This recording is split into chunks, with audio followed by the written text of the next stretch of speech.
de Queiroz. Bonjour. Aude de Queiroz est graveur, essayiste, sculpteur, spécialiste de l'art contemporain et de l'art caché. Cet art qui est caché en raison de la survisibilité de l'art contemporain. L'art caché enfin dévoilé, édition Erol, ouvrage publié aux éditions Erol. 2010, pour vous, c'est le moment de la grande bascule. On passe après un monde unipolaire, jusqu'en 91, un monde bipolaire, jusqu'en 91, un monde unipolaire, 91-2010, on bascule dans un monde multipolaire.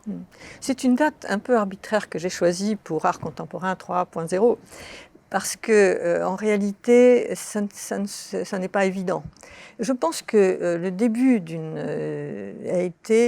d'un changement a été 2008 à cause de l'effondrement du très haut marché global, qui d'ailleurs n'a pas entraîné l'art contemporain dans sa chute, parce qu'il avait été travaillé, comme vous savez, pour le sécuriser totalement, parce qu'il se fait en circuit possible qu'en circuit fermé, qu'en réseau fermé. Donc, c'est ça, juste pour se recaler les idées, hein, on a un réseau fermé qui est extrêmement lié au système médiatique aussi, qui permet de consacrer des œuvres totalement conceptuelles, voilà, et donc on est hors sol. C'est la machine contrôlée qui a merveilleusement fonctionné pendant ces 20 ans-là. Mais alors après, on est dans un nouveau moment parce que tous ces pays émergents s'enrichissent. Il y a énormément de classe moyenne, Chine, bimillionnaires, de billionnaires comme disent les Américains. Et il y a beaucoup de richesses. Donc, tous ces gens-là commencent aussi à aller faire leurs études en Occident. Et je dirais, toutes les clés sont là. Par exemple, le soft power,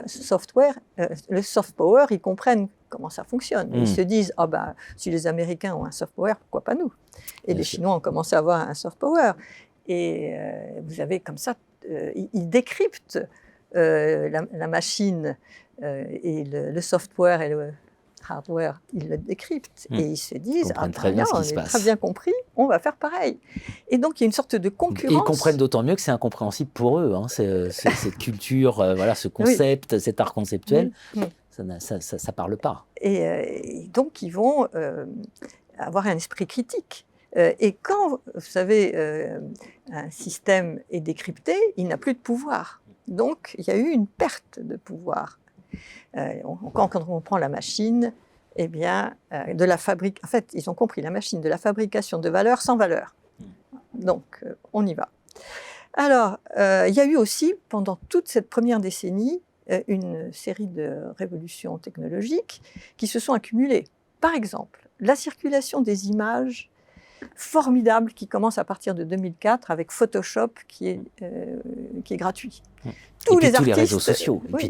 Alors vous allez voir après, donc tous les artistes peuvent avoir un blog, un site, créer des archives non institutionnelles. C'est-à-dire que moi, je peux avoir mon curriculum vitae visible book, pour celui qui cherche, un blog, tout, je peux communiquer. Alors qu'avant, les archives, c'était les institutions. Donc, et les mass-médias. Si on ne parlait pas de vous dans les mass-médias, vous n'existez pas. Tandis que j'ai pu faire ce livre parce que toutes les archives sont là, que je peux voir l'œuvre de tout le monde. Enfin, j'exagère bien sûr, mais que tout devient visible. Et la preuve est là, c'est-à-dire que je mets la note en bas de page, vous ne me croyez pas à aller vérifier. C'est fou. Donc, on peut dire qu'aujourd'hui, plusieurs types de marchés, réseau ouvert, réseau fermé, fonctionnent, et aussi une immense confusion dans le domaine sémantique entretenu par ceux qui veulent sauver les meubles. Et puis, quand même, je terminerai sur le fait qu'en 2022, New York a eu 2 grandes victoires. La première, c'est que le ministre des Affaires étrangères français, Jean-Yves Le Drian, a, n'est-ce pas, déclamé une feuille de route de changement de logiciel de l'influence au Quai d'Orsay, et où il s'aligne purement et simplement, tout le monde peut le consulter, 72 pages à lire, sur les logiciels américains. Vous voyez à peu près comment fonctionnent ces logiciels. Et renonce à être Paris ou à être la France, si on peut dire. Et la deuxième grande victoire, comme vous savez, c'est Art Basel Paris Plus, qui est officiellement, cette fois-ci, une succursale de la place de New York. Et je dirais que si on se pose la question où en sommes-nous aujourd'hui, on pourrait dire que, moi j'aime beaucoup les images, David, avec sa fronde, regarde Goliath avec impertinence.